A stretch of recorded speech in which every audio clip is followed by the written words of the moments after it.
Cell biology में अब बच्चों हम समझने जा रहे हैं वो है सेल मेम्ब्रेन। सेल वॉल के बारे में हम पढ़ चुके हैं, नेक्स्ट हम सेल मेम्ब्रेन समझेंगे। सेल मेम्ब्रेन होती क्या है? ये बच्चों सेल है। इस सेल के बाहर की तरफ अगर हम देखें तो ऐसी पतली सी लेयर होती है और यही थिन लेयर एग्जैक्टली कहलाती है सेल मेम्ब्रेन, जो कुछ इस तरह से यहां पर दिखाई देगी। इस सेल मेम्ब्रेन को बच्चों अब हम डिटेल में समझेंगे, इसके क्या क्या पॉइंट होते हैं।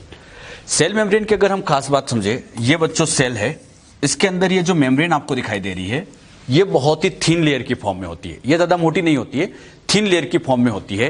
साथ ही साथ इसमें मेटाबॉलिक एक्टिविटीज चलती रहती है, कई सारे एंजाइम यहां प्रेजेंट होते हैं, मेटाबॉलिक रिएक्शन होती रहती है। तो हम कह सकते हैं कि एक तरह की लिविंग बाउंड्री होती है।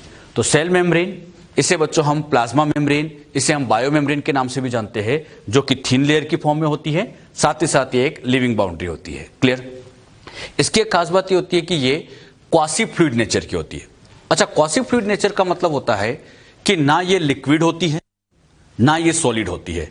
एक तरह की हम कह सकते हैं सेमी सॉलिड टाइप की होती है, और यही सेमी सॉलिड क्वासी फ्लूइड कहता है।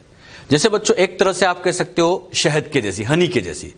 शहद को ना तो हम प्योर लिक्विड कह सकते हैं ना सॉलिड कह सकते हैं, एक तरह से जेल टाइप की होती है। और उसी जेल के लिए यहां पे वर्ड लिखा गया क्वासी फ्लूइड। ये ध्यान रखना, सेल मेम्ब्रेन का फीचर कैसा होता है? क्वासी फ्लूइड, इसमें फ्लूइडिटी होती है। क्लियर? सेल मेम्ब्रेन की एक खास बात ये होती है कि ये सिलेक्टिव नेचर की होती है।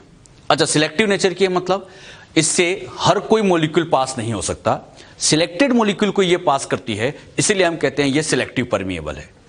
अगर बच्चों सिलेक्टिव परमिएबल ऑप्शन में ना हो तो फिर हम सेमी परमिएबल टिक करके आएंगे।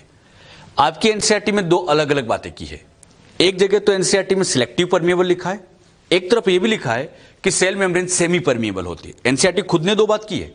तो आप लोग बच्चों यहां पर क्या करना, अगर क्वेश्चन आए सेल मेम्ब्रेन तो मेन आंसर आप सिलेक्टिव परमिएबल ही बताना।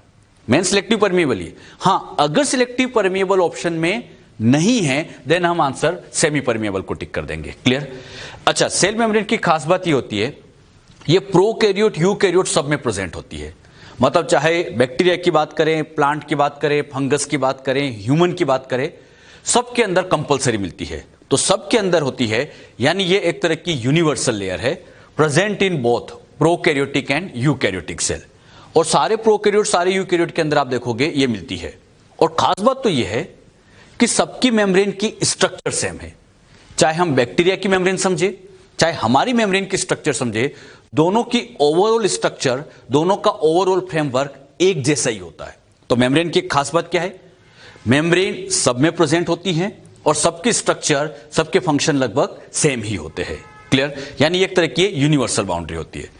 जो बात यहां आपको समझाई, क्लियर हुई? क्या क्या समझाया? सेल मेम्ब्रेन थिन है, लिविंग है, क्वासी फ्लूइड होती है, और ये प्रोकैरियोट यूकैरियोट सब में होती है। अच्छा, ये बच्चों इतनी थिन होती है कि इसे आप सिंपल माइक्रोस्कोप में देख ही नहीं सकते। इसे देखने के लिए इलेक्ट्रॉन माइक्रोस्कोप की जरूरत पड़ती है। पहला जो वेल डेवलप इलेक्ट्रॉन माइक्रोस्कोप बना था 1950 के आसपास बना था, वेल डेवलप बात कर रहा हूं। अच्छा, 1950 के बाद ही कहा जाता है कि सेल मेम्ब्रेन की प्रॉपर स्ट्रक्चर समझ में आ पाए। सिंपल माइक्रोस्कोप में जब इसको देखते हैं प्रॉपर ये समझ में नहीं आती है, ये दिखाई नहीं देती है। तो इसको देखने के लिए इलेक्ट्रॉन माइक्रोस्कोप चाहिए, बहुत पतली है, सिंपल माइक्रोस्कोप में नजर ही नहीं आती। तो इलेक्ट्रॉन माइक्रोस्कोप की हेल्प से पहली बार इसको प्रॉपर तरीके से 1950 के बाद ही ऑब्जर्व किया गया था। क्लियर? जो बातें यहां समझाई गई क्लियर हुई अच्छे से? सेल मेम्ब्रेन किन किन कंपोनेंट से बनी होती है वो भी हम समझते हैं। सेल मेम्ब्रेन के कंपोजिशन, मेम्ब्रेन बेसिकली 3 कंपोनेंट से बनी होती है, प्रोटीन, लिपिड, कार्बोहाइड्रेट। हां, इनकी परसेंटेज वेरी करती है। अगर हम बात करें प्रोटीन, तो नॉर्मली मेम्ब्रेन के अंदर प्रोटीन की परसेंटेज 58 to 59% होती है। ये मैं एक एवरेज वैल्यू निकाल रहा हूं, मतलब बहुत सारी सेल को स्टडी किया, एवरेज निकाला गया कि इसमें प्रोटीन कितना था। तो ज्यादातर सेल के अंदर जब स्टडी किया गया, प्रोटीन की परसेंटेज निकाली गई तो इतना परसेंट मिला। अच्छा, लिपिड की परसेंटेज आती है 40% और कार्बोहाइड्रेट आता है 1 to 2%। इस डेटा के बेसिस पे आप मुझे बताइए मेम्ब्रेन में किसकी परसेंटेज सबसे कम है? जरा सोच के बताओ। हां, मेम्ब्रेन में कार्बोहाइड्रेट की परसेंटेज सबसे कम होती है। कार्बोहाइड्रेट यहां पर बहुत कम होता है। ये जो मैं आप लोगों को कंपोजिशन समझ रहा हूं, ये हम एक नॉर्मल ओवरऑल जितनी भी सेल्स है सबका हमने एक एवरेज निकाल के लिया है। लेकिन अगर हम बात करें आरबीसी की, आपकी एनसीईआरटी में आरबीसी का डेटा दिया है। आरबीसी के अंदर अगर बात की जाए प्रोटीन तो ये 52% होता है, लिपिड 40% होता है, कार्बोहाइड्रेट 8% होता है। यहां पर भी एक बात आपने नोटिस की होगी कि सबसे कम क्वांटिटी में यहां पर भी कार्बोहाइड्रेट ही है। तो एक बात तो श्योर है, मेम्ब्रेन चाहे कहीं पर भी हो, सबसे लेस क्वांटिटी में कार्बोहाइड्रेट होगा। क्लियर? अच्छा, ये जो परसेंटेज है, ये percentage membrane to membrane vary करती रहती है। ऐसा नहीं कि सबके अंदर ये फिक्स होगा। ये आरबीसी के अंदर है तो हो सकता है नर्व सेल में लिपिड ज्यादा हो जाए, बिल्कुल होता ही है। तो ये percentage membrane to membrane vary करती है। एक बहुत important line, the ratio of protein and lipid varies in different cell type. Cell to cell इनकी परसेंटेज क्या करती है? वेरी करती रहती है। अब आप इन सब में से ये वाला डेटा अच्छे से याद रखें जो आपके एनसीईआरटी में दिया है। आप लोगों को यही डेटा अच्छे से याद रखना है और बिल्कुल अच्छे से ध्यान रखना है। प्रोटीन कितना परसेंट? 52, लिपिड 40% और कार्बोहाइड्रेट अप्रोक्सीमेटली 8%। जो बातें यहां पर समझाई, क्लियर हुई? बात आती है मेम्ब्रेन के अंदर कौन कौन से लिपिड होते होंगे। मेम्ब्रेन के अंदर जो लिपिड आते हैं, जैसे इसमें सबसे मेन लिपिड आता है फॉस्फोलिपिड, इसी तरह से कोलेस्ट्रॉल, इसी तरह से ग्लाइकोलिपिड, अलग अलग तरह के लिपिड प्रेजेंट होते हैं। तो मेम्ब्रेन में लिपिड है ऐसे अलग अलग तरह के। सबसे पहले अगर हम बात करें कि फॉस्फोलिपिड एग्जैक्टली होता क्या है, फॉस्फोलिपिड की एक हल्की सी आउटलाइन में आपको पहले समझा दूं ताकि आगे हम मेम्ब्रेन की स्ट्रक्चर अच्छे से समझ पाए। फॉस्फोलिपिड की बात करें, फॉस्फोलिपिड के अंदर दो पार्ट होते हैं। एक तो होता है बच्चों इसका हेड पार्ट और ये होता है इसका टेल पार्ट। फॉस्फोलिपिड आप कहीं भी देखोगे तो इस तरह से स्ट्रक्चर होगी जिसमें एक हेड होगा और इस तरह से यहां पर टेल होगी। टेल की खास बात ये होती है कि इसमें कार्बन की ऐसी चेन होती है। ये कार्बन की चेन एग्जैक्टली होती है फैटी एसिड। मतलब टेल में ये और ये ऐसे फैटी एसिड होते हैं। फैटी एसिड बच्चों दो तरह के होते हैं। अच्छा, फैटी एसिड को बायोमोलिक्यूल में आपको डिटेल में समझाया भी जाता है और आपको शायद पता भी होगा। फैटी एसिड में अगर कार्बन कार्बन के बीच में सिंगल बॉन्ड हो तो ऐसे फैटी एसिड को सैचुरेटेड कहा जाता है, और अगर डबल बॉन्ड आ जाए तो ऐसे अनसैचुरेटेड फैटी एसिड कहलाते हैं। अब ये याद रखना, फॉस्फोलिपिड में दोनों तरह के फैटी एसिड है, सैचुरेटेड भी होते हैं और अनसैचुरेटेड भी होते हैं। तो दोनों तरह के फैटी एसिड यहां पर कॉमनली प्रेजेंट होते हैं, दोनों तरह के। अब एक बात ये ध्यान रखिएगा, जो सैचुरेटेड फैटी एसिड होते हैं इनका नेचर जनरली सॉलिड होता है। सैचुरेटेड फैटी एसिड, बहुत अच्छा एग्जांपल हम बात करें घी के अंदर सैचुरेटेड फैटी एसिड होते हैं और आप सभी जानते हैं रूम टेम्परेचर पे वो सॉलिड होता है। तो ध्यान रखिएगा, सैचुरेटेड फैटी एसिड का नेचर सॉलिड होता है, जबकि इनमें डबल बॉन्ड आने की वजह से अनसैचुरेटेड फैटी एसिड ये बच्चों लिक्विड नेचर के होते हैं, या और अच्छे से कहूं फ्लूइड नेचर के होते हैं। क्लियर? तो डबल बॉन्ड आने की वजह से इनमें ऐसी फ्लूइडिटी आ जाती है। जो बात मैंने आपको यहां समझाई, अब ये ध्यान रखना, फॉस्फोलिपिड में दो सेक्शन है, हेड और टेल। टेल किसकी बनी है? फैटी एसिड की। और यह भी याद रखना, यहां फैटी एसिड कौन कौन से हैं? तो दोनों तरह के हैं, सैचुरेटेड भी होते हैं, अनसैचुरेटेड भी होते हैं। दोनों तरह के फैटी एसिड यहां मिलते हैं। आपके एनसीईआरटी में जब आप मेम्ब्रेन के बारे में समझोगे तो वहां लिखा है कि मेम्ब्रेन में सैचुरेटेड फैटी एसिड है, वहां अनसैचुरेटेड का नाम नहीं लिखा है।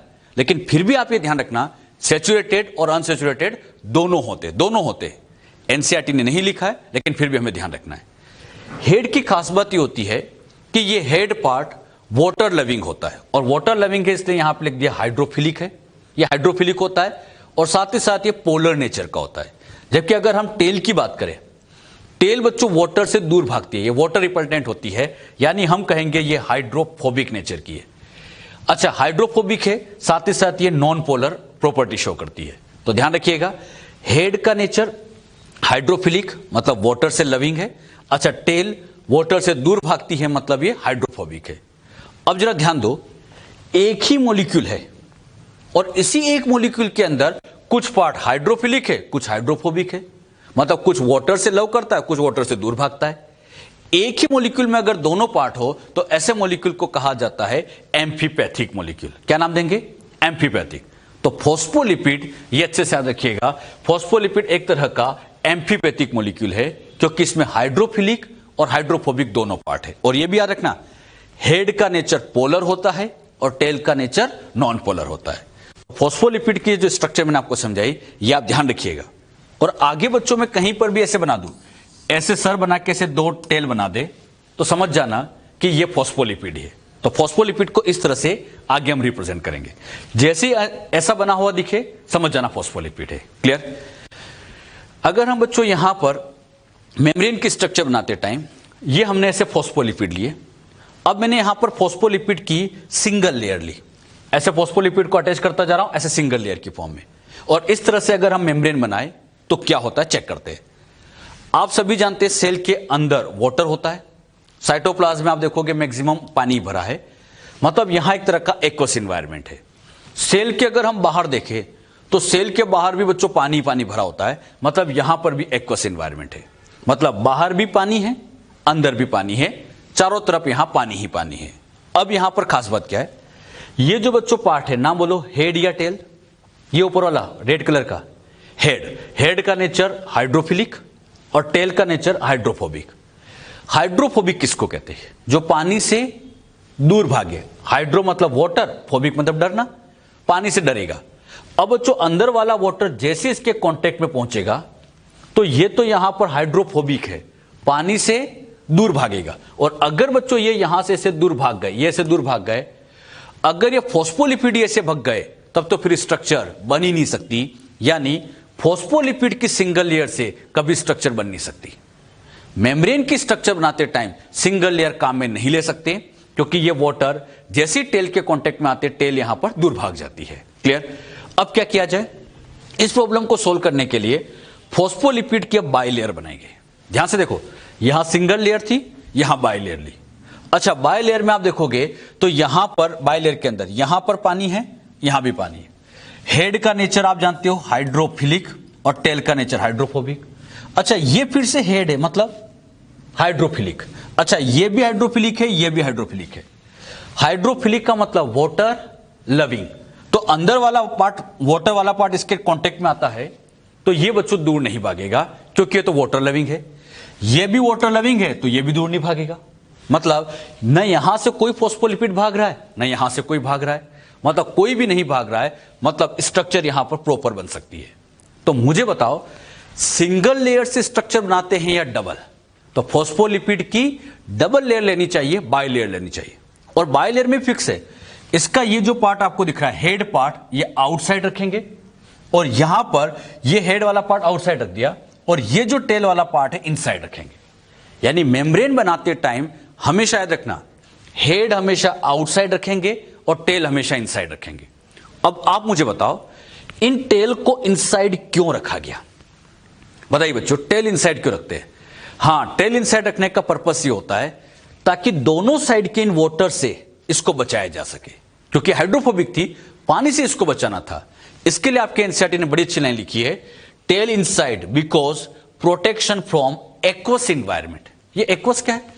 वाटर, तो वाटर के रिस्पेक्ट में एक्वस लिखा है, तो इन एक्वस एनवायरनमेंट से बचाने के लिए टेल को हमेशा इनसाइड रखा जाता है। बात समझ में? तो ये बात आप ध्यान रखिएगा, ये एनसीईआरटी की लाइन है। मेम्ब्रेन जब भी बनेगी, अब आप बताना सिंगल लेयर यूज करें या डबल?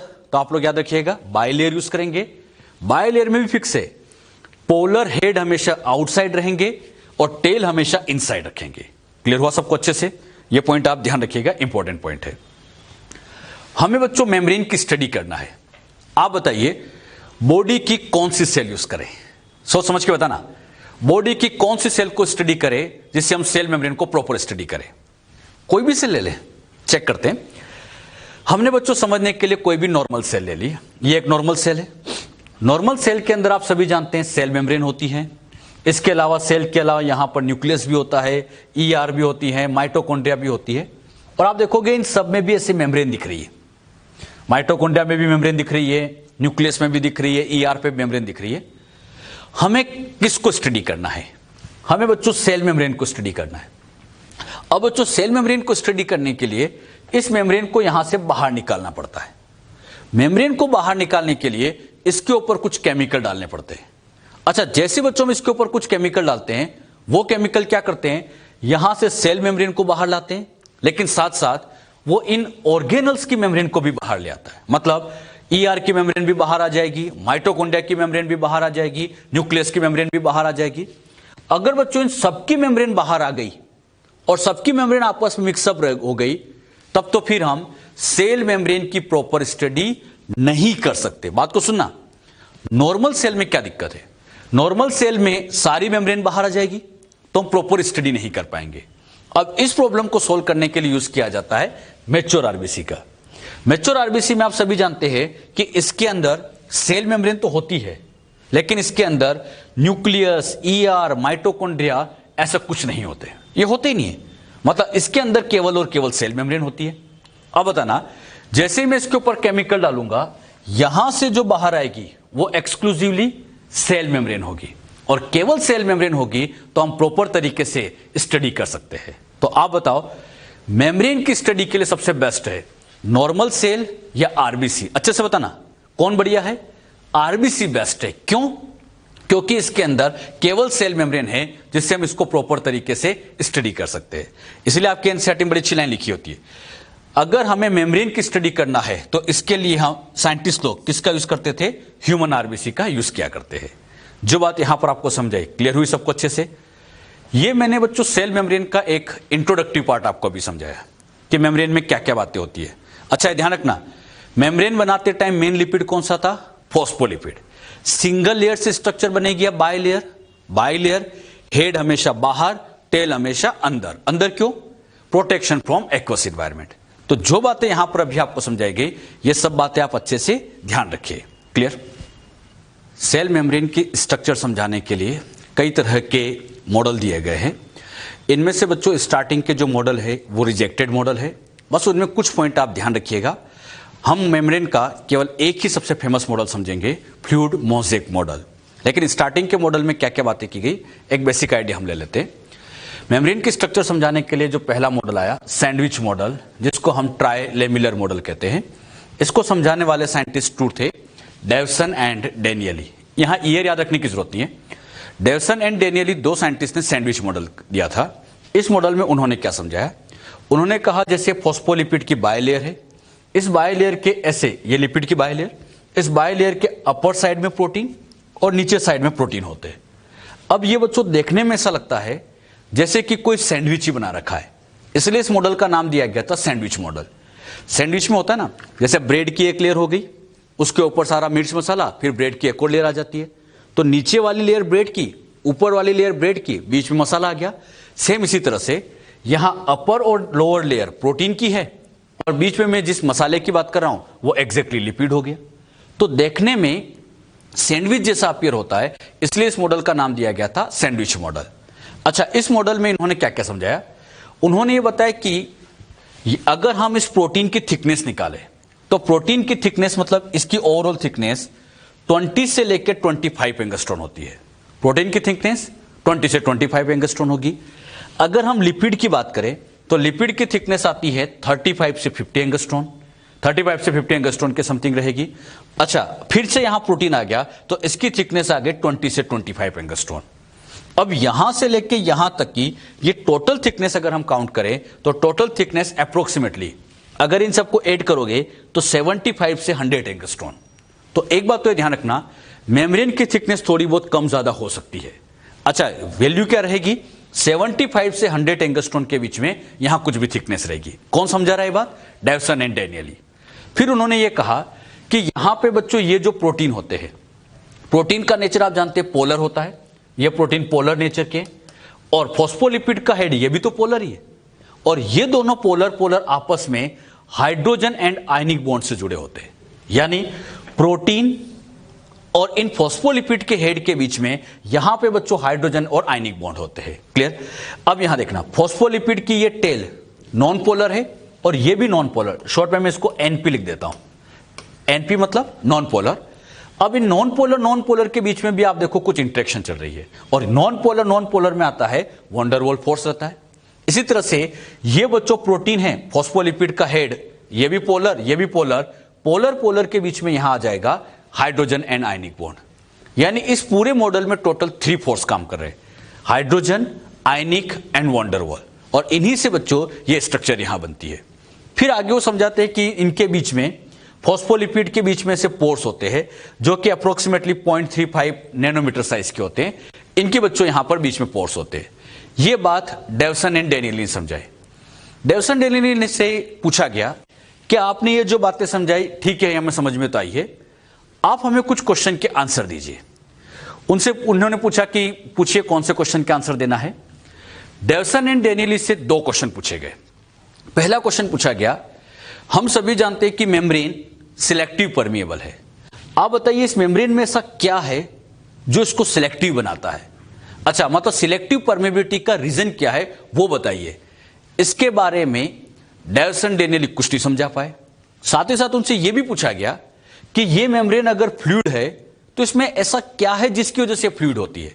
यानी एक तरह से 2 क्वेश्चन पूछे गए, सिलेक्टिव परमिएबिलिटी का रीजन और दूसरा फ्लूइडिटी का रीजन। और जब ये दोनों क्वेश्चन डेवसन डेनियल से पूछे गए, ये इन क्वेश्चन के आंसर नहीं दे पाए और इसीलिए इस मॉडल को फाइनली रिजेक्ट कर दिया गया। ये रिजेक्टेड मॉडल है। अच्छा, इस मॉडल में क्या कमी है कुछ समझ में आया? सिलेक्टिव परमिएबिलिटी, फ्लूइडिटी को समझा नहीं पाए। अच्छा, बाद में इसकी एक कमी और कही कि इसमें कहा गया कि प्रोटीन केवल सरफेस पे, लेकिन बाद में पता चलता है कि प्रोटीन तो अंदर भी होते हैं, मतलब इनर साइड में इंबेडेड भी होते हैं। ये बात भी ये नहीं समझा पाए थे। मतलब एक तरह से रिजेक्टेड मॉडल है। इस मॉडल में आपको ज्यादा कुछ याद रखना नहीं है, बस इतना ध्यान रखना, बाहर की साइड प्रोटीन, नीचे की साइड प्रोटीन, बीच में लिपिड। प्रोटीन को P, लिपिड का L, लिपिड का L, प्रोटीन का P। तो PLLP मॉडल भी इसको कहा जाता है। क्लियर? और क्यों रिजेक्ट हुआ? फ्लूइडिटी, सिलेक्टिव परमिएबिलिटी को एक्सप्लेन नहीं कर पाया था, इसलिए मॉडल रिजेक्ट है। बाकी इसमें इतना कोई ज्यादा इंपॉर्टेंट हमें ध्यान नहीं देना है। अच्छा, इस मॉडल में ये मॉडल क्यों रिजेक्ट हुआ? तो ये 2 reason, selective permeability and fluidity को एक्सप्लेन नहीं कर पाए थे। जब ये रिजेक्ट हो गया तो उसके बाद आया था unit membrane model. Unit membrane model को समझाने वाले साइंटिस्ट थे रॉबर्टसन। रॉबर्टसन ने क्या कहा? रॉबर्टसन का कहना था कि सेल के अंदर कई जगह पे मेम्ब्रेन है। जैसे सेल में सेल मेम्ब्रेन तो होती है, यहां पर न्यूक्लियस में भी मेम्ब्रेन होती है, ER पे भी आप देखो मेम्ब्रेन है। अच्छा, माइटोकॉन्ड्रिया पे भी मेम्ब्रेन है। इनका कहना था कि मेम्ब्रेन कहीं पर भी हो, हर जगह मेम्ब्रेन एक जैसी होती है। तो इन्होंने बहुत अच्छी बात कही थी। इनका कहना था कि जितनी भी मेम्ब्रेन्स होती है, सारी मेम्ब्रेन स्ट्रक्चरली फंक्शनली सिमिलर होती है। मतलब अगर ये मेम्ब्रेन स्ट्रक्चरली बायलेयर से बनी है तो यहां पर न्यूक्लियस के अंदर भी फॉस्फोलिपिड की बायलेयर ही होगी। मतलब जैसी स्ट्रक्चर इसकी है, सेम स्ट्रक्चर इसकी है, सेम स्ट्रक्चर यहां पर माइटोकॉन्ड्रिया की भी होगी। कहीं पर भी मेम्ब्रेन हो, सारी मेम्ब्रेन स्ट्रक्चरली सेम होते हैं, इवन सबके फंक्शन भी सेम है।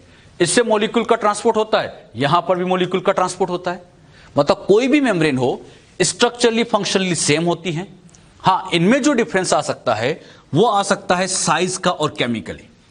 साइज बच्चों 75 से 100 के बीच में कुछ भी हो सकती है, तो साइज वेरी कर सकती है। और मैंने आपको स्टार्टिंग में बताया है, लिपिड, प्रोटीन, इनकी percentage, chemical percentage membrane to membrane vary करती रहती है। तो केमिकली और साइज का डिफरेंस आ सकता है। एक बार फिर समझना, रॉबर्टसन ने क्या कहा? रॉबर्टसन ने कहा जितनी भी मेम्ब्रेन है स्ट्रक्चरली फंक्शनली सेम होती है। स्ट्रक्चरली फंक्शनली सेम होती है। डिफरेंस कहां आ जाता है? तो साइज और केमिकल का इनमें डिफरेंस आ जाता है। यह बात इन्होंने समझाई। अच्छा, फिर इनसे कहा गया कि ठीक है, आपकी यह बात तो हमें समझ में आई, आप तो ये बताओ मेम्ब्रेन का एग्जैक्ट मॉडल कैसा होता है। तो इन्होंने कहा कि मेरे अकॉर्डिंग भी मेम्ब्रेन का मॉडल वही सैंडविच के जैसे ही होता है। अच्छा, जैसे इन्होंने कहा सैंडविच के जैसा, इनसे भी वही 2 क्वेश्चन पूछे गए। कौन कौन से? फ्लूइडिटी का क्या रीजन है और सिलेक्टिव परमिएबिलिटी का क्या रीजन है। इन क्वेश्चन के आंसर भी रॉबर्टसन नहीं दे पाए थे। मतलब ये मॉडल भी फाइनली रिजेक्टेड है। क्यों रिजेक्टेड है? क्योंकि सिलेक्टिव परमिएबिलिटी एंड फ्लूइडिटी को एक्सप्लेन नहीं कर पाया था। तो इस वजह से ये मॉडल भी फाइनली रिजेक्ट कर दिया गया। स्टार्टिंग के अभी जो 2 मॉडल हमने समझे हैं, sandwich model, unit membrane model, दोनों ही बच्चों रिजेक्टेड मॉडल है और इसमें इतना अपने को कुछ याद रखना भी नहीं है। अब जो मॉडल हम समझेंगे सबसे इंपॉर्टेंट है और यहीं से क्वेश्चन सबसे ज्यादा आते हैं, वो है fluid mosaic model. Very very important. Fluid mosaic model को समझाने वाले 2 साइंटिस्ट हैं, सिंगर एंड निकोलसन। साइंटिस्ट का नाम बहुत इंपॉर्टेंट, इवन इसमें ईयर भी अच्छे से याद रखना, 1972। इस वाले मॉडल का आप ईयर भी याद रखें बच्चों। तो fluid mosaic model Singer and Nicolson ने दिया था, 1972 में इस मॉडल को दिया गया था। अच्छा, ये एक लेटेस्ट मॉडल है और सबसे ज्यादा एक्सेप्टेड यही मॉडल है। मॉडल तो बहुत सारे दिए गए, लेकिन इसी मॉडल को एक्सेप्ट किया गया और आज भी हम इसी को ही समझते आ रहे हैं। इस मॉडल की क्या खास बात है? इस मॉडल के अकॉर्डिंग ये बच्चों यहां पर फॉस्फोलिपिड की आप देखो ऐसी बाइलेयर दिख रही है, बाइलेयर दिख रही है। अब इसमें ये जो आपको ग्रीन कलर के जितने भी दिख रहे हैं ये सारे प्रोटीन्स होते हैं, और ये बाहर की तरफ जो आपको दिखाई दे रहे हैं ये कार्बोहाइड्रेट होते हैं। यानी इस मॉडल में कहा गया मेम्ब्रेन में 3 कंपोनेंट है, इसमें लिपिड भी हैं, ऐसे प्रोटीन्स भी हैं, और बाहर की तरफ ऐसे कार्बोहाइड्रेट भी होते हैं। अच्छा, इसमें बच्चों इन्होंने सिंगर एंड निकोलसन ने सबसे पहले ये बताया कि मेम्ब्रेन में जो फॉस्फोलिपिड होते हैं ये फॉस्फोलिपिड इस मेम्ब्रेन की पूरी स्ट्रक्चर बनाने का काम करते हैं। मतलब मेम्ब्रेन की स्ट्रक्चर बनाने में मेन ये फॉस्फोलिपिड होते हैं। अब इन फॉस्फोलिपिड के बीच बीच में ऐसे ये प्रोटीन इंबेडेड होते हैं। बात को समझना, फॉस्फोलिपिड की इस लेयर के बीच में प्रोटीन यहां इंबेडेड होते हैं, और ये प्रोटीन कुछ इस तरह से इंबेडेड होते हैं जैसे कि चाशनी के बीच में गुलाब जामुन इंबेडेड होते हैं, या आप ऐसे भी समझ सकते हो कि एक बड़ा सा समुद्र है और उस समुद्र के अंदर छोटे छोटे आइसबर्ग है। अच्छा, वो जो बड़ा सा सी है वो तो हो गया फॉस्फोलिपिड, और जो आइसबर्ग है वो प्रोटीन हो जाते हैं। तो एक बात मुझे बताओ, फॉस्फोलिपिड के बीच में प्रोटीन यहां स्कैटर्ड है। कौन स्कैटर्ड है? प्रोटीन। और इस स्कैटर्ड के लिए वर्ड आता है मोज़ेक। तो फॉस्फोलिपिड के फ्लूइड में प्रोटीन मोज़ेक फॉर्म में होते हैं, इसलिए मॉडल का नाम बन गया था फ्लूइड मोज़ेक मॉडल, और यह मॉडल सबसे ज्यादा एक्सेप्टेड मॉडल था। इस मॉडल में यही कहा गया था। इसमें बच्चों ये फॉस्फोलिपिड है, ये प्रोटीन है, और बाहर ये शुगर होती है। इस मॉडल की खास बात क्या थी? Proteins are arrange in phospholipid layer. Phospholipid layer के बीच में अरेंज होते हैं मोज़ेक पैटर्न में। अच्छा, ये ऐसे दिखाई देते हैं जैसे कि हाँ, समुद्र के अंदर आइसबर्ग है, और आइसबर्ग किसको कंपेयर कर रहे हैं? प्रोटीन को कंपेयर कर रहे हैं। इस मॉडल में जितनी भी बातें हैं एक एक करके हम सबको समझेंगे। सबसे पहले मैं फॉस्फोलिपिड के पॉइंट समझाऊंगा, फिर आपको प्रोटीन के पॉइंट समझाएंगे, और लास्ट में बच्चों इन कार्बोहाइड्रेट के पॉइंट समझाएंगे। ये जो बाहर की तरफ बना रखा है ये शुगर, या आप कह सकते हो कार्बोहाइड्रेट, ये कार्बोहाइड्रेट यहां होते हैं। एक एक करके सबके पॉइंट समझते हैं। सबसे पहले मैं शुरुआत करता हूं लिपिड से। लिपिड में मेन लिपिड कौन सा दिख रहा है? फॉस्फोलिपिड। इन्हीं को बच्चों हम सबसे पहले समझते हैं। मेम्ब्रेन में सबसे पहला लिपिड हम लेते हैं फॉस्फोलिपिड। फॉस्फोलिपिड की खास बात ये होती है कि ये फॉस्फोलिपिड यहां पर ऐसे बाइलेयर की फॉर्म में अरेंज होते जाते हैं, ऐसे बाइलेयर की फॉर्म में अरेंज होते जाते हैं। अच्छा, ये सबसे मेन लिपिड होता है फॉस्फोलिपिड, बाइलेयर की फॉर्म में ऐसे अरेंज होता जाएगा और पूरी मेम्ब्रेन बना देगा। तो मुझे बताओ, मेम्ब्रेन का ये जो फ्रेमवर्क है, मेम्ब्रेन की जो स्ट्रक्चर है, ये बेसिकली किसने बनाई? तो इसको बनाने का काम फॉस्फोलिपिड ही करता है। फॉस्फोलिपिड को कहा जाता है main component of cell membrane, और मेन कंपोनेंट इसीलिए कहा है form structure frame of the cell. Cell membrane का ये स्ट्रक्चर फ्रेम बनाने का काम करता है, इसीलिए इसको सबसे मेन कंपोनेंट कहा जाता है। क्लियर? ये बच्चों फ्लूइडिटी प्रोवाइड करता है। फॉस्फोलिपिड स्ट्रक्चर तो बना ही रहा है, साथ ही साथ ये मेम्ब्रेन को फ्लूइडिटी भी देता है। अब बात आती है, इन फॉस्फोलिपिड में ऐसा क्या है जो फ्लूइडिटी देता है? आप सभी जानते हो फॉस्फोलिपिड के स्ट्रक्चर के अंदर, इन फॉस्फोलिपिड के स्ट्रक्चर के अंदर कुछ अनसैचुरेटेड फैटी एसिड होते हैं, और वही अनसैचुरेटेड फैटी एसिड इसको फ्लूइडिटी देते हैं। तो फ्लूइडिटी का reason due to unsaturated fatty acid. और यह भी याद रखना, जब भी स्ट्रक्चर बनेगी हेड हमेशा आउटसाइड में रखेंगे और टेल हमेशा इनसाइड में रखेंगे। हेड आउटसाइड और टेल कहां रखनी है? इनसाइड। और ऐसे बाइलेयर की फॉर्म में यहां पर ये पूरी मेम्ब्रेन बनाते जाएंगे। अच्छा, जब ये मेम्ब्रेन बन जाएगी तो ये सेल का अंदर वाला पार्ट होगा और ये सेल का आउटर पार्ट होगा। क्लियर? फॉस्फोलिपिड के जो पॉइंट समझाए क्लियर हुए? क्या क्या बताया? मेन कंपोनेंट है, स्ट्रक्चर यही बनाता है, साथ ही साथ फ्लूइडिटी देता है। एक बात मुझे बताओ, अगर ये मेम्ब्रेन केवल फ्लूइड होती, ये फ्लूइड फॉर्म में होती, तब तो ये फ्लूइड तो ऐसे बह जाता। तो कहीं ना कहीं इस फ्लूइड को स्टेबल तो करना पड़ेगा। बात आती है इसको स्टेबल कौन करेगा? तो इसी को स्टेबल करने के लिए नेक्स्ट लिपिड काम में लिया गया कोलेस्टेरॉल। अच्छा, कोलेस्ट्रॉल की खास बात क्या है? यहां पर इस डायग्राम में आप देखोगे इन फॉस्फोलिपिड के बीच में ऐसे कोलेस्ट्रॉल के मॉलिक्यूल है। ये कोलेस्ट्रॉल के मॉलिक्यूल है, कहां प्रेजेंट है? फॉस्फोलिपिड के बीच बीच में से कोलेस्ट्रॉल के मॉलिक्यूल होते हैं, और यही कोलेस्ट्रॉल के मॉलिक्यूल इस मेम्ब्रेन को स्टेबल करने का काम करते हैं। ये थोड़े से हार्ड नेचर के होते हैं और ये मेम्ब्रेन को स्टेबिलिटी प्रोवाइड करते हैं। तो कोलेस्ट्रॉल की खास बात, मोर रिजिड देन फॉस्फोलिपिड। ये फॉस्फोलिपिड के कंपैरिजन में रिजिड होते हैं, प्रोवाइड स्टेबिलिटी ऑफ मेम्ब्रेन। ये मेम्ब्रेन को स्टेबिलिटी देने का काम करते हैं। यानी ये फॉस्फोलिपिड तो फ्लूइडिटी देते हैं, लेकिन कोलेस्ट्रॉल की वजह से इसमें स्टेबिलिटी आ जाती है। Present only in membrane of eukaryote. Cholesterol कहां प्रेजेंट होता है? केवल यूकैरियोट की मेम्ब्रेन में। तो फिर क्वेश्चन आता है प्रोकैरियोट के केस में फिर स्टेबिलिटी कौन देगा? तो प्रोकैरियोट की मेम्ब्रेन को स्टेबिलिटी देने का काम होपेनोइड्स करते हैं। सीधी सी बात इतनी है, अगर यहां कोलेस्ट्रॉल है तो एक तरह से ये यूकैरियोटिक मेम्ब्रेन है, और इन्हीं कोलेस्ट्रॉल को हटा के होपेनोइड्स लगा दो तो होपेनोइड्स लगते ही वो प्रोकैरियोटिक मेम्ब्रेन हो जाएगी। होपेनोइड्स भी कोलेस्ट्रॉल की तरह होता है, इनका काम भी स्टेबिलिटी देने में होता है। तो हमने क्या सीखा? फॉस्फोलिपिड फ्लूइडिटी में आ गया। अच्छा क्वेश्चन आए फॉस्फोलिपिड में भी फ्लूइडिटी कौन देता है? तो हाँ, अनसैचुरेटेड फैटी एसिड। और कोलेस्ट्रॉल का काम आ गया स्टेबिलिटी। इनसे आगे फ्लूइडिटी, इनसे आगे स्टेबिलिटी, तो दोनों को मिला के बना गया क्वासी फ्लूइड। यानी मेम्ब्रेन को क्वासी फ्लूइड बनाने में फॉस्फोलिपिड का भी रोल है तो कोलेस्ट्रॉल का भी रोल है। तो फॉस्फोलिपिड प्लस कोलेस्ट्रॉल दोनों मिलकर मेम्ब्रेन को फाइनली क्या बना देते हैं? Quasi fluid. तो ध्यान रखना, मेम्ब्रेन की क्वासी फ्लूइड नेचर किसकी वजह से आती है? तो इन दोनों की वजह से आती है कि इसमें फ्लूइडिटी के साथ साथ सॉलिडनेस भी है। जो बात मैंने आपको यहां पर समझाई, क्लियर हुई अच्छे से? ये बात आप अच्छे से ध्यान रखिए। मेम्ब्रेन के अंदर हमने बच्चों ये तो समझ लिया है कि मेम्ब्रेन में क्वासी फ्लूइड नेचर होता है, और क्वासी फ्लूइड होने की वजह से मेम्ब्रेन के अंदर ये जो प्रोटीन आपको दिखाई दे रहे हैं, ये प्रोटीन या तो बच्चों इधर मूव करते हैं, यहां पर ये जो प्रोटीन होंगे ये प्रोटीन या तो इधर मूव कर सकते हैं या ये इधर मूव कर सकते हैं। मेम्ब्रेन के अंदर जैसे मेम्ब्रेन है, इसके अंदर ये प्रोटीन लगा है, तो ये प्रोटीन इधर इधर ऐसे मूव कर सकते हैं, और ये जो मूवमेंट होती है इसी को कहा जाता है लेटरल मूवमेंट। ऐसे लेटरली मूव करना, ये लेटरल मूवमेंट कहलाती है। और ये लेटरल मूवमेंट क्यों हो जाती है? हाँ, फ्लूइडिटी की वजह से। हम सभी जानते हैं मेम्ब्रेन फ्लूइड है, और फ्लूइड होने की वजह से इसमें प्रोटीन मूवमेंट करते हैं, इसी को बच्चों हम लेटरल मूवमेंट कहते हैं। लेटरल मूवमेंट से एक बहुत बड़ा फायदा होता है। क्या फायदा होता है समझिएगा। आपको समझाने के लिए मैंने क्या किया, ये 2 ग्लास ली है, ये 2 ग्लास है। इस पहली वाली ग्लास के अंदर यहां पर वाटर को भर रखा है, इसके अंदर वाटर भर रखा है, और दूसरी वाली ग्लास के अंदर एक डेंस फ्लूइड भर दिया, जैसे यहां पे भर दिया शहद को, हनी को भर दिया, शहद को भर दिया। 2 ग्लास है। अच्छा, दोनों ही ट्रांसपेरेंट ग्लास है, आपसे काफी डिस्टेंस पे रखी, और मैंने कहा कि आप इनकी फ्लूइडिटी को मेजर करो। आप इनकी फ्लूइडिटी को मेजर करो। यहां पर आपको इनकी फ्लूइडिटी पता करनी है। अब फ्लूइडिटी पता करनी है तो कैसे कर सकते हैं? इसको पता करने के लिए आप क्या करो, इनके अंदर यहां पर कुछ एक मॉलिक्यूल डाल दीजिए। यहां ऐसे मॉलिक्यूल डाला। अब आपने क्या देखा, पहली वाली ग्लास में प्योर वाटर है, और वाटर एकदम लिक्विड है, तो हम कह सकते हैं ये मॉलिक्यूल यहां आसानी से मूव करेगा।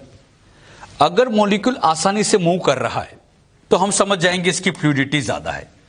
अच्छा, आपने कैसे कह दिया फ्लूइडिटी ज्यादा है? आसानी से मूवमेंट हो रही है। अच्छा, हनी यहां पर विस्कस है, और विस्कस होने की वजह से ये यहां पर बहुत धीरे धीरे मूव करेगा। मॉलिक्यूल मूव तो करेगा लेकिन बहुत स्लो, और स्लो मूवमेंट होगी तो हम कह सकते हैं इसकी फ्लूइडिटी कम है। तो आप मुझे बताओ कैसे आपने कहा कि इसकी फ्लूइडिटी ज्यादा है, इसकी कम है? बहुत आसान तरीका, आसानी से मूवमेंट हो जाए तो फ्लूइडिटी ज्यादा, ना हो तो फ्लूइडिटी कम। सेम यही बात हम मेम्ब्रेन में भी अप्लाई कर सकते हैं। हमारी बॉडी में कई सारी सेल है, सबकी फ्लूइडिटी एक जैसी नहीं है। अब हमें अगर किसी की फ्लूइडिटी को मेजर करना है तो बेस्ट तरीका यही होता है कि हम इन प्रोटीन की इस लेटरल मूवमेंट को चेक करें। अच्छा, अगर ये आसानी से मूव कर रहे हैं, अगर ये प्रोटीन आसानी से मूव कर रहे हैं तो समझ जाएंगे फ्लूइडिटी ज्यादा है, और आसानी से मूव नहीं कर रहे हैं तो फ्लूइडिटी कम है। यानी लेटरल मूवमेंट से हम मेम्ब्रेन की फ्लूइडिटी का मेजरमेंट कर सकते हैं। आपके एनसीईआरटी की एक बड़ी अच्छी लाइन है, quasi fluid nature of lipid enable lateral movement of protein. मतलब क्वासी फ्लूइड होने से प्रोटीन मूवमेंट करते हैं, और प्रोटीन का यही मूवमेंट करना ये बच्चों मेजरमेंट है एज अ फ्लूइडिटी। ये फ्लूइडिटी का मेजरमेंट पता करता है। और कैसे पता करते हैं? आसानी से मूवमेंट दिखे तो फ्लूइडिटी ज्यादा, और ना हो तो फ्लूइडिटी कम। तो सीधा सा कंसेप्ट यहां पर है। और ये पूछा जाए क्या मेम्ब्रेन में प्रोटीन मूव कर सकते हैं? यस, ऐसे मूव करते हैं। मूवमेंट का नाम लेटरल मूवमेंट, इसको हम बच्चों लेटरल मूवमेंट नाम दे देते हैं। एक बात मुझे बताइए, क्या मेम्ब्रेन का फ्लूइड होना जरूरी है? मेम्ब्रेन को चाहते तो सॉलिड भी बना सकते थे। मेम्ब्रेन को अगर फ्लूइड बनाया है तो सोच समझ के ही बनाया होगा। बात आती है इस मेम्ब्रेन को फ्लूइड क्यों बनाया गया, उसके पीछे क्या रीजन है, यानी फ्लूइडिटी की क्या इंपॉर्टेंस है वो हम समझते हैं। अगला पॉइंट हम ये लेते हैं, सिग्निफिकेंस ऑफ फ्लूइडिटी। मेम्ब्रेन को फ्लूइड क्यों बनाया? फ्लूइडिटी का सबसे बड़ा फायदा होता है ताकि इससे सेल ग्रोथ कर सके। जैसे सेल की साइज छोटी है, अगर इसकी मेम्ब्रेन फ्लूइड है, मतलब फ्लूइड है, तो ये आसानी से ग्रो कर जाएगी, और आसानी से ग्रो करेगी तो सेल की साइज बड़ी हो जाएगी। जरा सोचो, अगर ये हार्ड होती तो ये ग्रोथ ही नहीं कर पाती। तो सेल की ग्रोथ के लिए फ्लूइडिटी इंपॉर्टेंट होती है। मेम्ब्रेन को फ्लूइड इसलिए भी रखा गया ताकि सेल आसानी से डिवाइड कर सके। जैसे मान लीजिए सेल है, अब सेल में जब डिवीजन होता है तो आगे हम पढ़ते हैं साइटोकाइनेसिस के टाइम पर मेम्ब्रेन के अंदर ऐसे दोनों साइड से ऐसे यहां पर फरो बनती है। आगे सेल डिवीजन में आपको समझाया जाएगा। दोनों साइड से इसको फरो बनती है, मतलब कुछ इस तरह से बनती है, और मेम्ब्रेन में फरो आसानी से बन भी जाती है। क्यों? क्योंकि फ्लूइडिटी है।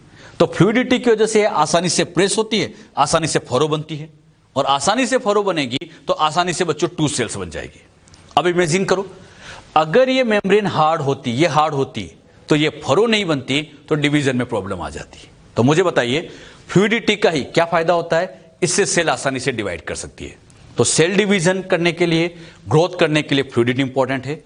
इसी फ्लूइडिटी का एक और बड़ा फायदा होता है एंडोसाइटोसिस। एंडोसाइटोसिस का मतलब होता है ये मॉलिक्यूल को ऐसे सेल के अंदर ले आना। जैसे मान लीजिए बच्चों, ये इस तरह से, ये यहां सिखाने के लिए पूरी सेल मैंने बना दी, ये सेल है। अब ये मॉलिक्यूल इसको अंदर लाना है, तो ये मॉलिक्यूल क्या करते हैं? मेम्ब्रेन से जुड़ते हैं, और ये मेम्ब्रेन को बड़े आसानी से प्रेस भी कर देते हैं। क्यों? क्योंकि फ्लूइडिटी है। अच्छा, जैसे इसको प्रेस करते हैं ऐसा वेसाइकल टाइप का कुछ बनता है। फिर बच्चों यहां पर ये दोनों साइड से ऐसे फ्यूज होते हैं, और फ्यूज होने के बाद बड़े आसानी से मॉलिक्यूल सेल के अंदर आ गए। अब इमेजिन करो, अगर ये मेम्ब्रेन हार्ड होती, अगर यहां पर ये मेम्ब्रेन हार्ड होती, तो ये हार्ड होती, तो ये बच्चों कभी प्रेस होती नहीं, मॉलिक्यूल अंदर नहीं आ सकते। तो फ्लूइडिटी की वजह से ही ये मॉलिक्यूल आसानी से सेल के अंदर आ गए, मतलब एंडोसाइटोसिस हो गया। सेम इसी तरह से सिक्रीशन में भी इसका रोल होता है।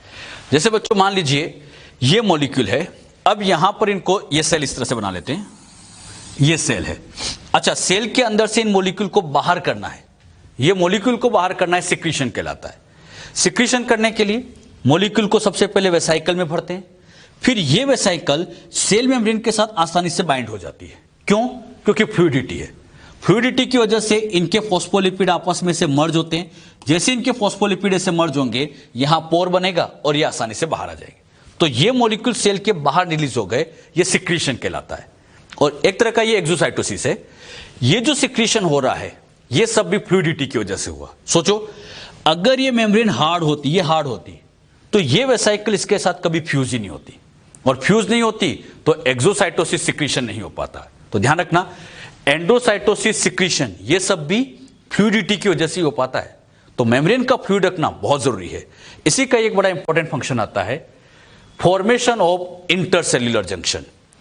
इंटरसेल्यूलर जंक्शन का मतलब टू सेल के बीच में जंक्शन बनना। जैसे ये टू सेल्स है, अब यहां पे मान लीजिए ये कोई प्रोटीन है, यहां भी प्रोटीन है। हमने सीखा था ये प्रोटीन ऐसे मूवमेंट करते हैं, नाम बोलो, लेटरल मूवमेंट। ये बच्चों ऐसे लेटरल मूवमेंट करेंगे, लेटरल मूवमेंट से ये प्रोटीन इधर आया, ये प्रोटीन इधर आया। अब यहां पर जैसे ये प्रोटीन आपस में कंबाइंड हुए, टू सेल के बीच में जंक्शन तैयार हुआ, और यही जंक्शन कहलाता है इंटरसेल्यूलर जंक्शन। दो सेल के बीच का जंक्शन, दो सेल के बीच का जंक्शन इंटरसेल्यूलर जंक्शन। ये सब फ्लूइडिटी से ही बन पाया है, क्योंकि फ्लूइडिटी से लेटरल मूवमेंट होगी तब भी ऐसे जंक्शन बन पाएंगे। तो आप मुझे बताइए, क्या मेम्ब्रेन का फ्लूइड होना जरूरी है? यस, बहुत जरूरी है, क्योंकि इन्हीं फ्लूइडिटी की वजह से ही कई फंक्शन परफॉर्म होते हैं। आपके एनसीईआरटी में फंक्शन के नेम लिखे, तो नेम आप ध्यान रखें, क्या क्या फंक्शन है। फ्लूइडिटी की वजह से ही सेल की ग्रोथ होती है, सेल डिवाइड करती है, एंडोसाइटोसिस होता है, सिक्रीशन होता है, और इस तरह के जंक्शन का फॉर्मेशन होता है। यह सब किसकी वजह से होता है? फ्लूइडिटी की वजह से होता है। अभी तक बच्चों मैंने फ्लूइड मोज़ेक मॉडल का पहला पार्ट लिपिड और उससे रिलेटेड बातें समझाई। लिपिड में मेन लिपिड कौन सा था? फॉस्फोलिपिड, जो फ्लूइडिटी दे रहा था। साथ ही साथ बीच बीच में कोलेस्ट्रॉल रखे गए ताकि इससे स्टेबिलिटी भी आ जाए। और इस फ्लूइडिटी के क्या फायदे ये हमने सीखा। क्लियर? मेम्ब्रेन में ही अगला कंपोनेंट आता है, वो है प्रोटीन। मेम्ब्रेन का सेकंड कंपोनेंट समझ रहे हैं, प्रोटीन। प्रोटीन की बात करें, ये बच्चों आप लोगों को सेल मेम्ब्रेन दिख रही है, इसके अंदर ये जो ग्रीन कलर के दिख रहे हैं सारे प्रोटीन है। अब यहां जरा ध्यान से आप देखना, आप लोगों को प्रोटीन इस मेम्ब्रेन की अपर और लोअर सरफेस पे भी दिख रहे हैं, और ये बीच बीच में भी दिख रहे हैं। यानी प्रोटीन सरफेस पे भी होते हैं, मतलब ये मेम्ब्रेन है तो इस मेम्ब्रेन की सरफेस पे भी होंगे और इनर साइड में ऐसे इंबेडेड भी होंगे। सरफेस पे भी होते हैं और अंदर की तरफ इंबेडेड भी होते हैं। अब एक खास बात, जो सरफेस वाले प्रोटीन आपको दिख रहे हैं, सरफेस वाले, ये इन फॉस्फोलिपिड के साथ लूजली अटैच होते हैं, और लूजली अटैच है तो इनको यहां से आसानी से अलग कर सकते हैं, इनको आसानी से अलग कर सकते हैं। लेकिन जो अंदर वाले प्रोटीन है ये मेम्ब्रेन के साथ ऐसे टाइटली जुड़े होते हैं, और टाइटली जुड़े होते हैं तो ये आसानी से अलग नहीं होते। सीधी सी बात है, सरफेस वाले आसानी से अलग हो जाते हैं, अंदर वाले आसानी से अलग नहीं होते। जो सरफेस वाले आसानी से अलग हो जाते हैं ये कहलाते हैं एक्सट्रिंसिक प्रोटीन, एक्सट्रिंसिक। और जो अंदर की तरफ ये दिखाई दे रहे हैं ये अंदर वाले सारे कहलाते हैं इंट्रिंसिक। यानी मेम्ब्रेन में दो तरह के प्रोटीन है, एक्सटेंसिक, इंट्रिंसिक। अब याद रखना, एक्सटेंसिक कौन से हो गए, जो सरफेस पे, अंदर वाले सारे इंट्रिंसिक होते हैं। और ये क्लासिफिकेशन किस बेसिस पे किया, सेपरेशन के बेसिस पर, कि कौन किस तरह से सेपरेट हो रहा है, आसानी से सेपरेट एक्सटेंसिक, ना हो तो इंट्रिंसिक। तो यहां पर एक बड़ी इंपॉर्टेंट लाइन, मेम्ब्रेन के प्रोटीन क्लासिफाई किए गए on the basis of ease of extraction. Ease of extraction मतलब अलग करने के बेसिस पर। इनको बच्चों टू पार्ट में डिवाइड किया गया। पहले आते हैं एक्सटेंसिक। एक्सटेंसिक का दूसरा नाम होता है पेरिफेरल। अच्छा, पेरिफेरल क्यों कहा इनको, हाँ पेरीफेरी पे प्रेजेंट है तो पेरिफेरल प्रोटीन कह देंगे। इनकी खास बात, these are superficially arrange on the surface of the lipid layer, मतलब लिपिड की ऐसे सरफेस पे प्रेजेंट होते हैं। इनकी एक और खास बात, it can be separate easily, ये आसानी से सेपरेट हो जाते हैं क्योंकि लूजली अरेंज होते हैं। ये बच्चों ज्यादातर एंजाइमेटिक एक्टिविटी रखते हैं, मतलब ये ज्यादातर इस तरह से ये एंजाइमिक एक्टिविटी शो करते हैं। तो ये बात आप ध्यान रखिएगा। एक्सटेंसिक प्रोटीन कौन से होते हैं, सरफेस वाले होते हैं, आसानी से अलग हो जाते हैं। इनका फंक्शन ज्यादातर ये है कि ये एंजाइमेटिक एक्टिविटी शो करते हैं। जो बात इनकी समझाई, क्लियर हुई। ये तो थे बच्चों एक्सटेंसिक प्रोटीन। अब ये जो अंदर की तरफ दिखाई दे रहे, नाम बोलो, इंट्रिंसिक प्रोटीन, इनके बारे में समझे। इंट्रिंसिक या इंटीग्रल प्रोटीन। इंटीग्रल प्रोटीन किसको कहेंगे, this proteins are tightly bound with phospholipid. ये फॉस्फोलिपिड के साथ बच्चों से टाइटली जुड़े होते हैं, ये इंट्रिंसिक प्रोटीन होते हैं। इंट्रिंसिक प्रोटीन की खास बात ये होती है, they can not be easily remove from the membrane. Can not be मतलब ये आसानी से रिमूव नहीं हो सकते क्योंकि ये टाइटली बाउंड होते हैं। अब इन इंट्रिंसिक प्रोटीन को आप ध्यान से देखो, ये सारे इंट्रिंसिक है। अब इनको आप ध्यान से देखोगे तो इनमें एक बात आपको दिख रही होगी कि ये वाला इंट्रिंसिक पूरी मेम्ब्रेन में है, ये भी पूरी मेम्ब्रेन में है, लेकिन ये इंट्रिंसिक ये बच्चों पूरी मेम्ब्रेन में नहीं है, बस ये पार्शियली इंबेडेड दिख रहा है। मतलब ये कंप्लीटली दिख रहे हैं और ये पार्शियली दिख रहे हैं। यानी इंट्रिंसिक प्रोटीन जो होते हैं ये बच्चों फिर से टू टाइप के होते हैं। इंट्रिंसिक प्रोटीन में भी टू टाइप आते हैं। इसमें एक आता है फुली और कंप्लीटली ब्यूरिड, मतलब कंप्लीटली इंबेडेड। कंप्लीटली इंबेडेड किसको कहेंगे, जो पूरी मेम्ब्रेन में इंबेडेड होता है, ये कंप्लीटली इंबेडेड कहलाता है। अच्छा, ये भी कंप्लीटली इंबेडेड है, तो बताओ ये कौन से हो जाएंगे, वेरी गुड, पार्शियली। तो ये हो जाएंगे कंप्लीटली, ये हो जाएंगे पार्शियली। कंप्लीटली इंबेडेड प्रोटीन जो होते हैं, इनके एग्जाम्पल की बात करें तो जैसे टनल प्रोटीन, कैरियर प्रोटीन, ये सारे आते हैं। इसमें आप देखोगे इस प्रोटीन के बीच में कंटिन्यूअस गैप दिख रही है, तो गैप दिख रही है तो ये हो जाएगा टनल। अच्छा, ये ऊपर से ओपन है, नीचे से क्लोज है, तो ये एक तरह का हो गया कैरियर। तो ये टनल, कैरियर, इस तरह के प्रोटीन्स होते हैं। ये सारे के सारे कौन से होते हैं, कंप्लीटली इंबेडेड है। ये कंप्लीटली इंबेडेड के एग्जाम्पल है। अच्छा, ये टनल, कैरियर, इनका मेन फंक्शन होता है मॉलिक्यूल का ट्रांसपोर्ट करना। जैसे मान लीजिए सेल के बाहर ऐसे कोई पोलर मॉलिक्यूल है, ये पोलर मॉलिक्यूल है, तो इसे सेल के अंदर लाने में इन्हीं टनल या इन कैरियर की हेल्प ली जाती है। तो कैरियर या टनल का काम होता है मॉलिक्यूल को ट्रांसपोर्ट करना, ये ट्रांसपोर्ट में हेल्प काम करते हैं। बात समझ में। तो ये होते हैं इंट्रिंसिक या इंटीग्रल प्रोटीन। अच्छा, इसमें पहला तो आ गया कंप्लीटली इंबेडेड, दूसरा आता है पार्शियली इंबेडेड। पार्शियली इंबेडेड मतलब ये वाले, ये जो दिखाई दे रहे हैं ये पार्शियली इंबेडेड होते हैं। नाम से समझ में आ रहा है, पार्शियली मतलब incompletely buried through out the membrane. Clear. तो ये बच्चों इनकम्प्लीटली अरेंज होते हैं। आप लोगों को मैंने प्रोटीन से रिलेटेड सारी बातें यहां बताई, क्या क्या समझाया, ध्यान समझिएगा। Protein upper surface, lower surface पे भी होते हैं, इनर साइड में भी होते हैं। जो सरफेस पे हैं वो एक्सटेंसिक, अंदर वाले इंट्रिंसिक। फिर इंट्रिंसिक भी टू टाइप के हैं। अच्छा, पूरी तरह से हो तो कंप्लीटली, थोड़े बहुत हो तो पार्शियली इंबेडेड होते हैं। क्लियर। और इनका मेन काम मॉलिक्यूल को ट्रांसपोर्ट करने में इनका रोल होता है। साथ ही साथ प्रोटीन का एक बड़ा फायदा ये होता है, ये प्रोटीन रिसेप्टर का काम भी करते हैं, ये रिसेप्टर की तरह भी काम करते हैं। तो क्वेश्चन आता है, क्या मेम्ब्रेन में प्रोटीन होना चाहिए? यस, होना चाहिए। मेम्ब्रेन में प्रोटीन क्यों होना चाहिए? ताकि मॉलिक्यूल का ट्रांसपोर्ट हो सके, रिसेप्टर की तरह काम कर सके, इसीलिए बीच बीच में इन प्रोटीन्स को लगाया जाता है। बात समझ में? एक बात मुझे बताइए, हमने बच्चों स्टार्टिंग के जो मॉडल है वो हमने क्यों रिजेक्ट किए थे? हाँ, वो मेम्ब्रेन की सिलेक्टिव परमेबिलिटी, फ्लूइडिटी को नहीं समझा पाए। सिंगर निकोल सेल से भी ये क्वेश्चन पूछा गया कि ये मेम्ब्रेन सिलेक्टिव परमेबल क्यों है, तो उसका उन्होंने मेन रीजन बताया, सिलेक्टिव परमेबिलिटी आने के पीछे रीजन प्रोटीन्स होते हैं। ऐसा समझो, मान लीजिए ये टनल प्रोटीन जो है, ये टनल, ये मान लीजिए सोडियम के लिए बना है। किसके लिए बना है? सोडियम। तो अगर बाहर यहां सोडियम आयन भी है, पोटेशियम आयन भी है, क्लोराइड भी है, बहुत सारे आयन है, अगर ये टनल सोडियम के लिए है तो ये बस यहां से सोडियम को सिलेक्ट करेगा और उसी को ही ट्रांसपोर्ट करेगा, बाकी और किसी को नहीं। मतलब इनसे हर कोई मॉलिक्यूल नहीं आ सकता है, ये सिलेक्टेड मॉलिक्यूल को ट्रांसपोर्ट करते हैं, मतलब सिलेक्टिव परमेबल बनाने का काम किया है। किसने? प्रोटीन्स ने। तो मेम्ब्रेन को सिलेक्टिव परमेबल किसने बनाया? प्रोटीन्स ने। और फ्लूइडिटी हम जानते ही हैं, फॉस्फोलिपिड की वजह से ही मेम्ब्रेन फ्लूइड बन जाती है। यानी ये मॉडल हर क्वेश्चन का आंसर दे रहा है, सिलेक्टिव परमेबिलिटी को समझा रहा है, फ्लूइडिटी को समझा रहा है, मतलब यही मॉडल सबसे ज्यादा एक्सेप्टेड मॉडल होता है। और प्रोटीन कहां कहां क्लियर है सबको अच्छे से? सरफेस पे तो होते ही है, इनर साइड में भी ये इंबेडेड होते हैं। जो बात यहां पर आपको समझाई प्रोटीन के बारे में, ये सब आप अच्छे से ध्यान रखिए। क्लियर? इसी में ही लास्ट कंपोनेंट आता है, वो है कार्बोहाइड्रेट। कार्बोहाइड्रेट या इनको हम शुगर या इनको हम ओलिगोसेक्राइड कह सकते हैं। ये बच्चों सेल मेम्ब्रेन, इस मेम्ब्रेन पर आप ध्यान से देखो कि बाहर की साइड में ऐसे शुगर लगी हुई, शुगर या इसको आप कार्बोहाइड्रेट कहो या ग्लाइको कहो, एक ही बात है। यहां पर भी ये शुगर लगी है। कार्बोहाइड्रेट की खास बात ये होती है, ये कभी भी इनर साइड में नहीं है, ये मेम्ब्रेन के हमेशा कौन सी साइड पे बच्चों? आउटर। ध्यान से आप देखो, बाहर की तरफ ही शुगर आपको दिख रही है, कभी भी इनर साइड में नहीं होते। तो पहला वेरी इंपॉर्टेंट पॉइंट, आउटसाइड में। इनकी percentage maximum minimum, yes, carbohydrate की परसेंटेज हमने स्टार्टिंग में सिखा है सबसे कम होती है। तो मेम्ब्रेन में कार्बोहाइड्रेट की परसेंटेज बहुत कम होती है।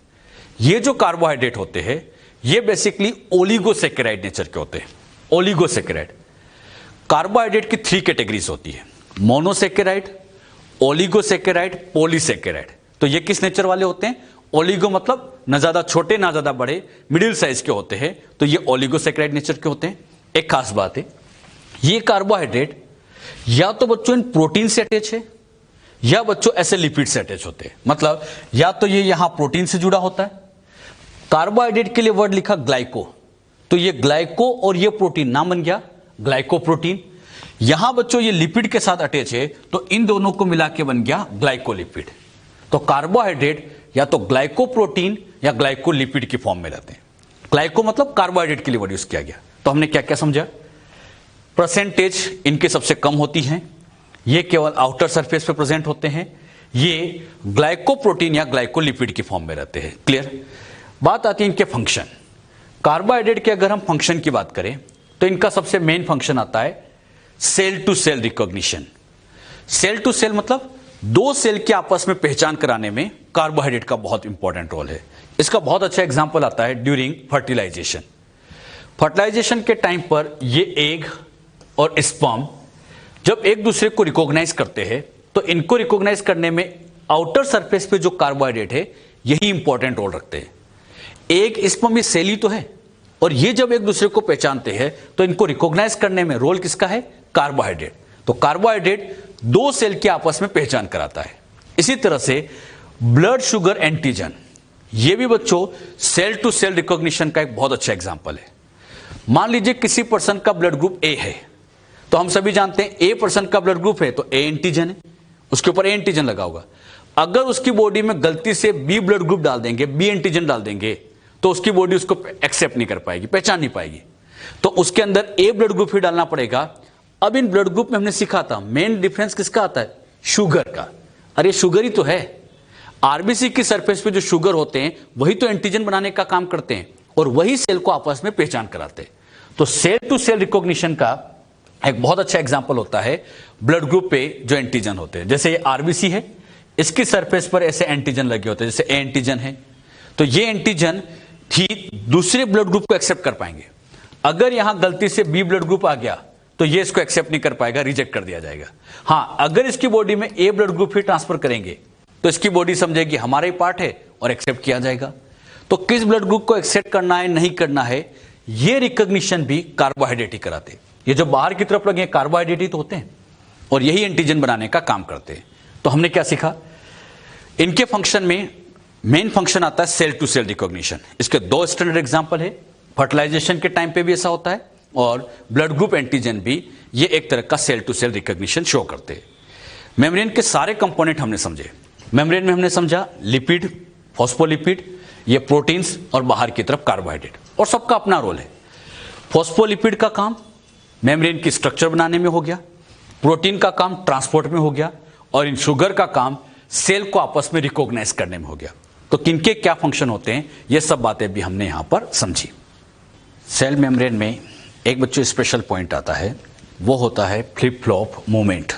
फ्लिप फ्लॉप मूवमेंट क्या होता है, ये बच्चों फॉस्फोलिपिड की बाइलेयर हमने समझी है, सेल मेम्ब्रेन के स्ट्रक्चर में हमने सीखा है बाइलेयर होती है। अब इस बाइलेयर में से सपोज करिए कि यहां वाला फॉस्फोलिपिड उठकर यहां वाला जो फॉस्फोलिपिड है ये बच्चों यहां से मान लीजिए यहां से यहां ट्रांसफर हो जाए, ये वाला फॉस्फोलिपिड यहां से यहां चला जाए और ये वाला फॉस्फोलिपिड यहां से आ जाए, मतलब ये वाला इसे घूम के ऊपर चला जाए या ऊपर वाला नीचे आ जाए। तो ऐसी जो मूवमेंट होती है, इस मूवमेंट को कहा जाता है फ्लिप फ्लॉप मूवमेंट। इसे बच्चों फ्लिप फ्लॉप मूवमेंट कहते हैं। फ्लिप फ्लॉप मूवमेंट जो होता है ये केवल लिपिड शो करते हैं। अच्छा, ये जो लिपिड के मॉलिक्यूल आपको दिख रहे हैं यहां से ऐसे ऊपर चले जाएंगे या ऊपर वाले नीचे आ जाएंगे, तो ऐसी फ्लिप फ्लॉप मूवमेंट शो करने का काम ओनली लिपिड्स करते हैं। क्लियर, ये कभी प्रोटीन शो नहीं करते, ये वेरी इंपॉर्टेंट।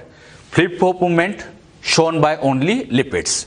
अच्छा, एक बात बताइए, मेम्ब्रेन जो होती है फ्लूइड होती है, फ्लूइड होने की वजह से हमने सीखा था कि अंदर जो फॉस्फोलिपिड है ये बच्चों या तो इधर जा सकते हैं या इधर आ सकते हैं, ऐसे मूवमेंट करते हैं। और ये जो मूवमेंट होती है, ऐसी मूवमेंट को नाम दिया जाता है लेटरल मूवमेंट। लेटरल मूवमेंट का मतलब फॉस्फोलिपिड का ऐसे मूव करना, ये लेटरल मूवमेंट है। लेकिन एक बात बताइए, जब ये फॉस्फोलिपिड ऐसे मूव करेंगे तो साथ साथ ये अपने प्रोटीन को भी तो ऐसे ले जा सकते हैं। अरे इसमें प्रोटीन भी तो मूव कर सकते हैं। तो ध्यान रखिएगा, ऐसे मूवमेंट हो तो उसको लेटरल मूवमेंट कहते हैं, और ये मूवमेंट लिपिड भी शो करते हैं एज वेल एज प्रोटीन भी शो करते हैं। तो लेटरल मूवमेंट की खास बात, shown by both lipid and proteins, ये बच्चों लिपिड और प्रोटीन दोनों से शो करते हैं। क्लियर, तो दो तरह की मूवमेंट वेरी इंपॉर्टेंट, अच्छे से याद रखना। Flip flop only lipid show करते हैं, और लेटरल मूवमेंट की बात करें, ऐसे लेटरली मूव करना लिपिड एंड प्रोटीन्स दोनों से होता है। क्लियर, सेल मेम्ब्रेन में ही बच्चों एक बहुत इंपॉर्टेंट पार्ट आता है ट्रांसपोर्ट। मेम्ब्रेन के कई फंक्शन है, सेल मेम्ब्रेन कई फंक्शन परफॉर्म करती है। हमने सीखा था एंडोसाइटोसिस करना है, सिक्रीशन करना है, डिवीजन में हेल्प करना, कई जगह यूज होता है। मेम्ब्रेन का सबसे मेन फंक्शन होता है मॉलिक्यूल का ट्रांसपोर्ट करना। मतलब इससे मॉलिक्यूल सेल के अंदर भी आते हैं, बाहर भी जाते हैं। जैसे कोई ये सेल है तो इससे मॉलिक्यूल सेल के अंदर भी आएंगे, बाहर भी आएंगे। तो मॉलिक्यूल को ऐसे ट्रांसपोर्ट करने में मेम्ब्रेन का बड़ा इंपॉर्टेंट रोल होता है। ये जो ट्रांसपोर्ट होता है दो तरह से हो सकता है, या तो बच्चों ये होता है पैसिव ट्रांसपोर्ट, या बच्चों ये होता है एक्टिव ट्रांसपोर्ट। कितने तरह का ट्रांसपोर्ट हो गया, टू टाइप्स का, पैसिव और active. Passive transport, active transport क्या होता है, वैसे ये यहां समझने वाली बात नहीं है, इसको डिटेल में आप लोगों को प्लांट फिजियोलॉजी में सिखाया भी जाता है। बस यहां तो मुझे इतना बताइए, आप लोग ये जानते भी होंगे, पैसिव ट्रांसपोर्ट उसको कहेंगे जिसमें मॉलिक्यूल हाई कंसंट्रेशन से लो कंसंट्रेशन की तरफ जाए तो उसे हम कह देंगे पैसिव। अच्छा, एक्टिव में उल्टा हो जाता है, यहां मॉलिक्यूल लो से हाई कंसंट्रेशन की तरफ जाएंगे तो उसे हम एक्टिव कहेंगे। अच्छा, हाई से लो की तरफ जाना है, हाई से लो की तरफ जाना है तो ये मॉलिक्यूल अपने आप चले जाएंगे, यहां किसी भी तरह की एनर्जी की रिक्वायरमेंट नहीं होती है, और एनर्जी नहीं लगती इसलिए तो इसको कहते हैं पैसिव। पैसिव क्यों कहा जाता है, क्योंकि इस तरह के ट्रांसपोर्ट में एनर्जी एटीपी की रिक्वायरमेंट नहीं होती है, क्योंकि हाई से लो जाना है अपने आप चले जाएंगे। अच्छा, यहां मॉलिक्यूल लो से हाई ले जाना है, अगेंस्ट द कंसंट्रेशन ले जाना है, तो यहां उनको पहुंचाने के लिए एनर्जी लगानी पड़ेगी, और एनर्जी किस फॉर्म में मिलती है, एटीपी की फॉर्म में। तो यहां एटीपी रिक्वायर्ड होता है, और एटीपी एनर्जी लाइए, एनर्जी लगेगी तो ये एक तरह का एक्टिव काम हुआ, इसलिए इसको एक्टिव ट्रांसपोर्ट कहा जाता है। तो दो तरह का ट्रांसपोर्ट होता है, पैसिव, एक्टिव। पैसिव में हाई से लो जाएगा, एनर्जी नहीं लगेगी। इसमें लो से हाई जाएगा, एनर्जी रिक्वायर्ड होती है। अब बच्चों यहां पर जो एक्टिव ट्रांसपोर्ट होता है इसमें प्रोटीन की हेल्प से होता है। उन प्रोटीन को स्पेशली पंप प्रोटीन कह दिया जाता है। जैसे आप पढ़ते हैं ना सोडियम पोटेशियम पंप, तो पंप वर्ड आ जाए मतलब एक तरह का वो एक्टिव ट्रांसपोर्ट होता है। क्लियर। अच्छा, पैसिव ट्रांसपोर्ट भी कई टाइप का होता है। ये फिर से सिंपल डिफ्यूजन, फैसिलेटेड, ऑस्मोसिस, ऐसे अलग अलग टाइप के होते हैं। उन टाइप को हम यहां नहीं समझ रहे हैं, ये सब आपको प्लांट फिजियोलॉजी में समझा दिया जाता है। क्लियर। बस आप तो ये भी इतना ध्यान रखो पैसिव किसको कहते हैं और एक्टिव किसको कहते हैं। क्लियर। और ये मेरे ख्याल से आप लोगों को अच्छे से पता भी है कि पैसिव एक्टिव किसको कहा जाता है। क्लियर। एक बच्चों बल्क मॉलिक्यूल का अगर ट्रांसपोर्ट करना है तो उसे कहा जाता है एंडोसाइटोसिस। अभी जो हम ट्रांसपोर्ट की बात करें तो छोटे मॉलिक्यूल के लिए, बड़े मॉलिक्यूल अगर ट्रांसपोर्ट होते हैं तो उसे हम एंडोसाइटोसिस कहते हैं। एंडो का मतलब होता है इनसाइड, इसमें मॉलिक्यूल सेल के अंदर की तरफ लिए जाते हैं। ये टू टाइप का हो सकता है। इसमें एक आता है फेगोसाइटोसिस जिसे सेल ईटिंग के नाम से भी जानते हैं, पाइनोसाइटोसिस जिसे सेल ड्रिंकिंग के नाम से भी जाना जाता है। अच्छा, फेगोसाइटोसिस में होता क्या है, ये सेल है, इसके बाहर ये कोई सॉलिड पार्टिकल है। मान लीजिए सॉलिड पार्टिकल, फूड पार्टिकल, कुछ भी हो सकता है। अच्छा, ये कोई बैक्टीरिया भी हो सकता है। अब सेल ने क्या किया, इसको अंदर की तरफ इंगल्प कर लिया। तो जब सेल इसको अंदर की तरफ इंगल्प कर रही है तो सॉलिड मॉलिक्यूल का ऐसे सेल के अंदर की तरफ आना, प्रोसेस का नाम फेगोसाइटोसिस। अच्छा, हम कोई सॉलिड चीज खाते हैं तो उसे हम कहेंगे ना ईटिंग, तो इसी तरह से इसको सेल ईटिंग नाम दिया जाता है कि सेल ने यहां कुछ चीज ईट की है तो इसे हम सेल ईटिंग कह देते हैं। अंदर आने की प्रोसेस का नाम फेगोसाइटोसिस। अच्छा, जब ये मॉलिक्यूल अंदर आया तो अंदर ये जो स्ट्रक्चर बनी है, अब इस स्ट्रक्चर को नाम दे दिया जाता है फेगोसोम। एक बार फिर समझना, अंदर आने की प्रोसेस का नाम फेगोसाइटोसिस और अंदर जो स्ट्रक्चर बनेगी इसका नाम फेगोसोम नाम दे देते हैं। क्लियर। इसी तरह से बच्चों ये सेल है, अगर लिक्विड मॉलिक्यूल सेल के अंदर आते हैं तो इसे नाम दिया जाता है पाइनोसाइटोसिस और अंदर जो स्ट्रक्चर बनेगी अब इसे हम पाइनोसोम कह देंगे। पाइनोसोम, पिनोसोम आप कुछ भी कह सकते हो। तो ध्यान रखिएगा, सॉलिड अंदर आए तो फेगोसाइटोसिस, लिक्विड अंदर आए तो पिनोसाइटोसिस, और मॉलिक्यूल का अंदर आना, इन दोनों को कंबाइन करके नाम दे देंगे एंडोसाइटोसिस। क्लियर। इसी से मिलती जुलती एक टर्म आती है एक्सोसाइटोसिस। समझाने की जरूरत नहीं। एक्सो मतलब बाहर।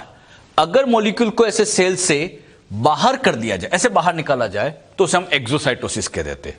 हां, अगर यही मटेरियल यूजफुल मटेरियल हो तो कई बार इसके लिए हम सिक्रीशन वर्ड भी बोल देते हैं। इसी एक्सोसाइटोसिस को कई बार सिक्रीशन कह देते हैं, लेकिन सिक्रीशन वर्ड जनरली कब यूज करते हैं, जब यूजफुल मटेरियल सेल से बाहर निकले तो उसी को हम सिक्रीशन वर्ड बोल देते हैं। क्लियर। तो आप देखिए, मॉलिक्यूल अंदर आ रहे तो एंडो, बाहर जा रहे तो एक्सोसाइटोसिस कह देंगे। क्लियर। तो इस तरह से मेम्ब्रेन से बड़े मॉलिक्यूल का भी यहां पर ट्रांसपोर्ट किया जा सकता है। क्लियर। तो मेम्ब्रेन का सबसे मेन फंक्शन पूछा जाए तो आपको एक ही बताना है, मॉलिक्यूल का ट्रांसपोर्ट करना। क्लियर।